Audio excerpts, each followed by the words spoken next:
Canım, aylık aldım. Vay.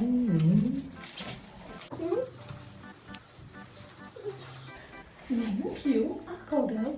Bunday kuyu hiç kimde yok. Benim bütün paduşkalarım kıskandı. Men өте бақытты шамын осындай менің алтындай күйеуім бар. Бүкіл танысым неге алып келеді? Ертең өзіне барып, әдемі бір куртка аламыз, иә? Және балаларға да аяқ киім алу керек.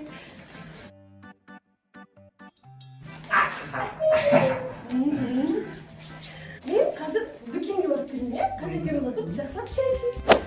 Алло, брат. Монша отказ болды. Жаңа үйге келсем қатты ауырып жатыр екен. Қош, мен де қатын ауырып қалып тұр екен. Sırağalım şans var, sırağalım vals var. Gel odan benden